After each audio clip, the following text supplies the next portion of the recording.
Assalamualaikum everyone, welcome to Crafty Vlogs. Subscribe now and hit the notification bell to stay updated on all my latest videos. अस्सलाम वालेकुम। आज basic सिलाई की हमारी पहली class है और आपने जो जर्नल रेडी करना है वो इस तरह से कर लेना है कि पहले तो क्लास नंबर लिख लेना है, क्लास 1 है और फिर उसके बाद क्लास का टाइटल क्या है कि आज किस टॉपिक पे हम बात करेंगे। जैसे कि आज हम बात करेंगे इंची टेप के बारे में। सबसे पहले जैसे इंची टेप को समझना बहुत ज़रूरी है। यहाँ पे आप देखें इंची टेप में पॉइंट्स होते हैं, लाइंस भी होती हैं और नंबर भी होते हैं। तो जो पहले पॉइंट से जो सबसे बड़ी लाइन है उस तक का फासला जो कहलाएगा वो 1 इंच फासला कहलाएगा, यानी यहाँ तक का 1 इंच। फिर ये जो आगे बीच में थोड़ी बड़ी लाइन से कम छोटी लाइन है, ये वाला फासला कहलाएगा आधा इंच। ठीक है, ये देखें ये जो लाइन है ये 1 इंच का आधा हो जाएगी और इसका आधा भी जो इससे छोटी लाइंस होगी। यहाँ पे मैं आपको मज़ीद और अच्छे से डिटेल से बताऊँगी, क्लोज करके बता रही। जैसे ये देखें ये वाली जो है आधे का भी आधा, यानी कि 4 हिस्से 1 इंच में आते हैं। ये तीसरा हिस्सा और फिर आगे चौथी लाइन आ गई। ठीक है, अब अगर हम इसे लिखेंगे तो उर्दू में तो जैसे नॉर्मली लिखते हैं 1 इंच, इस तरह से लिख देंगे और इसी तरह से इंग्लिश में भी 1 इंच लिखेंगे। ठीक है, जिस तरह 1 इंच लिख रहे हैं तो 2 इंच लिख रहे हैं तो हर 1 इंच 2 इंच इस तरह से। और जब हम सिलाई के लिए लिखेंगे तो 1 लिख के उसके ऊपर पे 2 इस तरह से लाइंस डाल दी जाती हैं। ये साइन कहलाता है इंच का साइन। अब इसको अगर हम लिख के मेजर करके देखें कि ये कितना फासला बनेगा या इसका निशान कैसे लगाना है, तो वो यहाँ पे हम लाइन लगा के देखते हैं। इंच टेप को रखते हैं सेट करके और उसके बाद फिर हम लाइन लगाते हैं। ये देखें ये स्टार्टिंग पॉइंट है और ये जो बड़ी लाइन है ये एंड पॉइंट है, यानी यहाँ से स्टार्टिंग पॉइंट से बड़ी लाइन तक का फासला 1 इंच का कहलाएगा।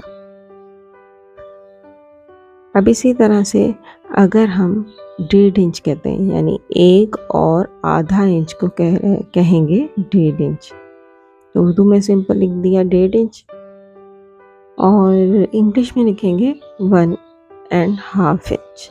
ठीक है, यानी 1 और आधा इंच प्लस करेंगे तो बन जाएगा 1.5 इंच। सही। अब इसको अगर सिलाई की लैंग्वेज में लिखना चाहेंगे कि किस तरह से लिखना है, तो हम लिखेंगे पहले 1 इंच, एक का साइन बनेगा, फिर उसके बाद आधा इंच का साइन। 1/2 क्या साइन है? आधा इंच का। अब इसको अगर नापेंगे तो वो किस तरह से नापेंगे? ये 1 इंच है, ठीक है, उसके अंदर ये बड़ी वाली जो लाइन है आगे, ये देखिए 1 इंच और यहाँ तक की आधा इंच, ये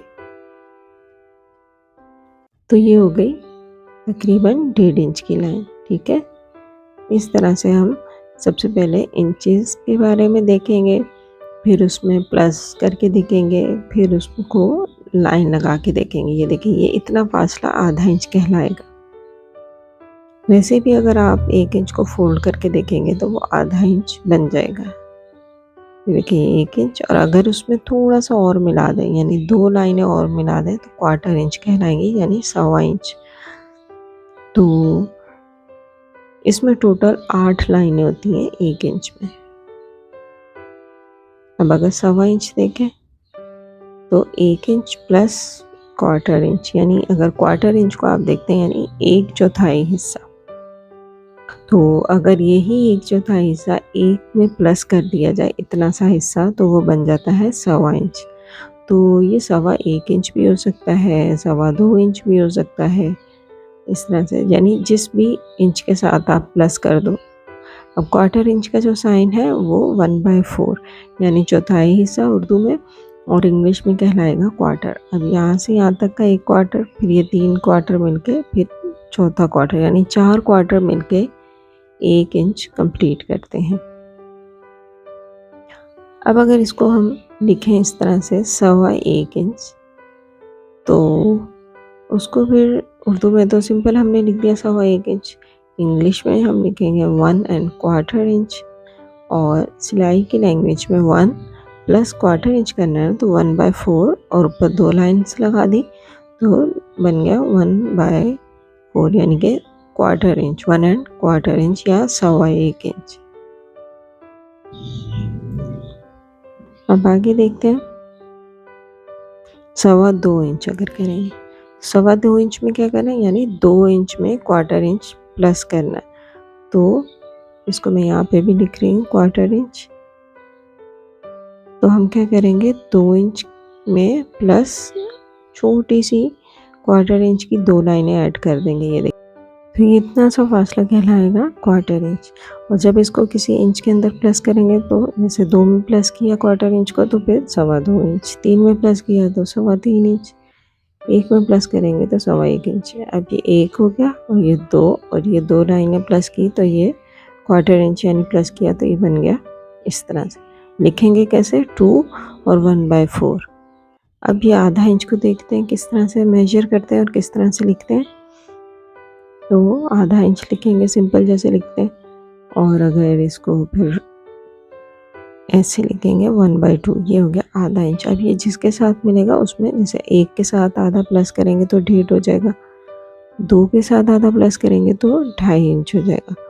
तो इसी तरह पहले आपने सिंपल जो आपके इंचेस हैं उनको लिख लेना है, उसके बाद जो आधा इंच है या क्वार्टर इंच है उसको प्लस कर देना है। तो लिखने में क्या होगा 2 और उसके बाद 1/2, ये 2 लाइन्स हम ऊपर लगाएंगे इंच के निशान के लिए। अब जब सिलाई स्टार्ट करनी तो आपके पास एक ऐसा लंबे पेजेस का थोड़ा बड़ा जर्नल सा होना चाहिए जिसमें आप ड्राफ्टिंग कर सकें, लिख सकें अपनी क्लास के बारे में। और इसके अलावा अगर आप इंची टेप के अलावा स्केल में भी देखें मेजरमेंट्स जब हम करते हैं सिंपल, तो ये देखें इस तरह से बिल्कुल सेम वही मेजरमेंट्स होती है, लेकिन ये स्टील के स्केल में होती है, किसी और स्केल में सेम एग्जैक्ट नहीं होती। इस साइड पे इसके सेंटीमीटर होता है, ठीक है। बेसिक सिलाई स्टार्ट करने के लिए आपको इंची टेप भी चाहिए, जर्नल चाहिए, एक स्टील का स्केल चाहिए, पेन वगैरह, मार्कर, पेंसिल, रेज़र चाहिए, ड्राफ्टिंग के लिए कैंची तो मस्ट है।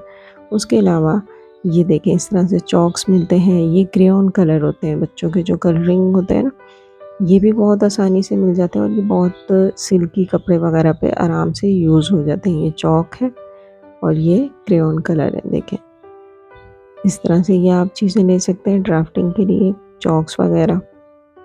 बाकी अब हम देखेंगे, डिस्कस करेंगे कि हम कटिंग किस तरह से कर सकते हैं, यानी आपका हाथ कटिंग पे कैसे सेट किया जाए, कैंची कैसे चलाना सिखाई जाए। तो आपने इसे लाइनिंग वाला पेज ले लेना है, तो जो उसकी लाइंस है उसको कट करना है। कभी भी बड़ा जैसे कट नहीं मारना आपने, ये देखिए मैंने बड़ा कट मारा, थोड़ा सा सफ़ा टेढ़ा हो गया।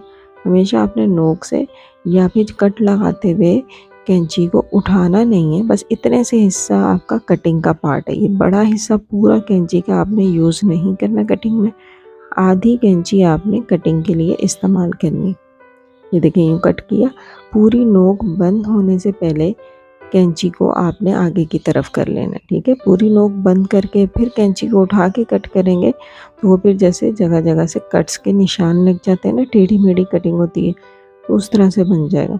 हमने जब भी कटिंग करनी है, देखिए कैंची को यूँ कट तक जाने से पहले ही आपने उठाना है और आगे ले जाके फिर से कटिंग करनी। पूरा कैंची को बंद नहीं करना, थोड़ा थोड़ा कट करके जैसे, और कैंची को आगे की तरफ लेते जाना। ये तो हो गई कि सीधी कटिंग हमने कैसे प्रैक्टिस करनी है। अब हम देखते हैं गोलाई में कैसे कटिंग की प्रैक्टिस की जा सकती है, क्योंकि जब आपका हाथ अच्छे से सेट होगा हर तरह की कटिंग के लिए, उसके बाद आप गले वगैरह, शर्ट्स की कटिंग, अपने कपड़ों की कटिंग आसानी से कर सकते हैं। अब मैंने इस तरह से एक कॉइल टाइप का बना दिया है और आपने भी इसी तरह से बना लेना है। फिर कोशिश करनी है जो लाइंस हमने राउंड राउंड खींची हैं उनके ऊपर हम कैंची चलाते जाएं, और कभी भी कैंची को पूरा बंद नहीं करना, थोड़ा सा बंद करना है और फिर कैंची को आगे की तरफ कर लेना। ये देखिए इस तरह से आपने पूरा जो सर्कल है, राउंड है, उसको आपने कटिंग कर लेना।